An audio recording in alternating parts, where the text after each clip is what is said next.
How's it going, everyone? Welcome back. Hopefully everyone is having a lovely day. So, our first place Cincinnati Reds, halfway through the season. Say it again because it sounds nice. Our first place Cincinnati Reds. What an impressive half of a season, to say the very least, out of this baseball team. The bats have been electric. The bats have been winning this team baseball games, scoring runs at will. One of the best offenses in the league right now. One of the best young teams offensively in the league right now. The bullpen has been keeping the team in games. They haven't been blowing too many leads. They've been doing what they got to do. Diaz has been electric. Some of these other guys, Sims has seemed to bounce back. We bring in these guys pitching well. But it's been a glare, and it's no secret at this point in time of the season. There's a lot of talk about this Cincinnati Reds starting rotation. What's going on with the rotation? Why did they not go get a pitcher in the offseason? Why is the rotation? Why haven't they done it yet? Why can't they get something figured out? How are they supposed to keep winning games at this rate? They can't. I think that's the first thing. We know they can't win games at this rate without starting rotation. Even if they could win, they're not going to go anywhere in the playoffs with that kind of rotation, because you have to have some sort of... Games become more low scoring. It becomes more pitching battle. You got to keep your team in games. Nonetheless, though, I think there's a lot of good reason as to why this rotation is what it is. I mean, first of all, let's talk about where this team is. It was projected to win, 65.5 games this season by sportsbooks. That was the over-under. This is supposed to be a rebuild season. This is supposed to be a really bad Reds team. You're going to have a couple rookies show up. You know, I remember the start of the season, like, who are these people? Yeah, that happened. Who's Will Benson? Who's Spencer Steele? Why are these guys started? Is this really what the Reds are throwing out there? I remember them. Some people got the receipts somewhere. See where those tweets are at. I see where those comments on your radio are. I've seen them, heard them. It is what it is. You know, understandable. You know, as Reds fans, it's been a long time since this team's seen some success. There's a lot of frustration out there, and watching a team go into a full-on rebuild can be tough. But it is what the Reds really needed to do.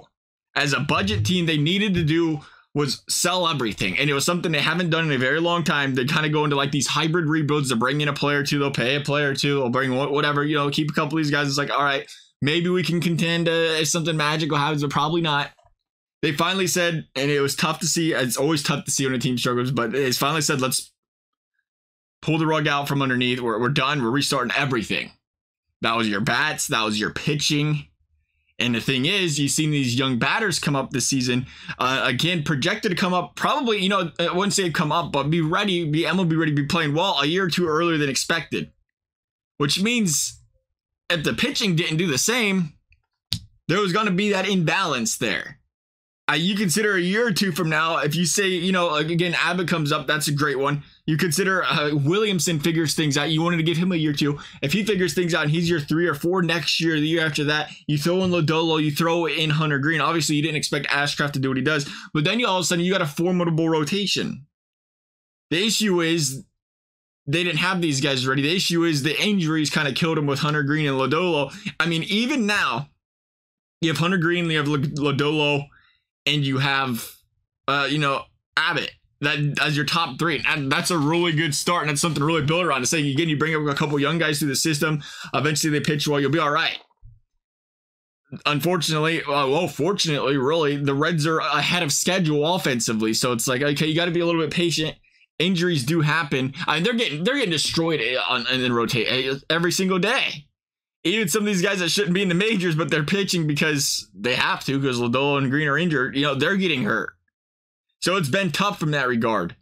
I think from a pitching rotation, which you're really worried about, if you want to talk about it, it's Hunter Green going deep into baseball games. You can't be paying your ace not to do that. That's going to wear and tear on that bullpen over time. But again, you know, we play the 1 or 2 year game. You think in a year or two, Hunter Green starts to figure it out even more. It gets a little bit more, you know, experience in there. Lodolo, same story.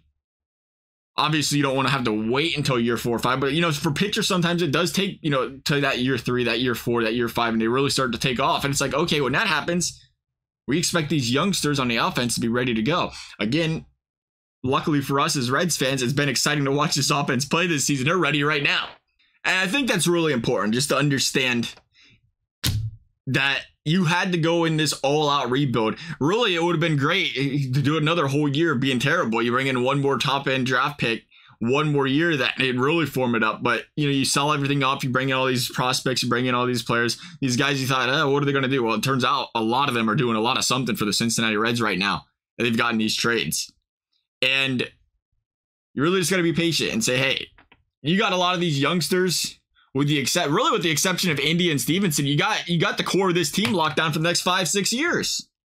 5 years, 6 years, depending on how the eligibility will work for them, really, because of the team control.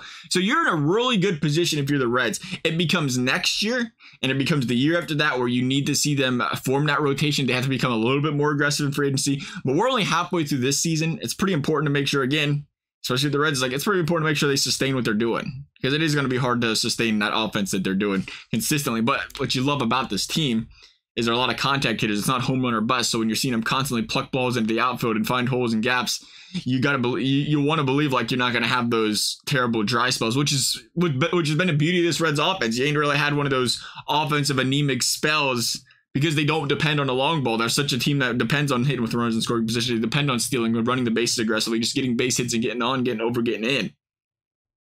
I like it. I think it's tough right now because we're all thinking, okay, let's win. But I think we have to be patient. The Reds need to be patient. The last thing you want to do is put pressure on the front office to be like, hey, we gotta be super aggressive right now.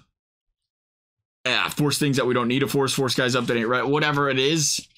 Because again, in the position the Reds are right now, as much as we love watching this team, they're not a World Series team. They're just not. You can't win a World Series without that starting rotation. At least a couple guys. You need one or two. Right now they have one. So I guess if you want to play that game, you could consider it. Now that you got me thinking about it, I mean, you got 1, 2, and 3. If you can go that 3-man rotation healthy going into the playoffs, and that bullpen's still good, I'm take that back. I'm take back what I said. Let's get that rotation figured. We'll see. The injuries are kind of killing. We got to be patient with the Reds. You know, I think next year, completely different year. This year, they can continue to hit the way they are. And if we can get Green and Lodolo back, you're back to your 1, 2, 3 punch, and you're feeling really good about this baseball team.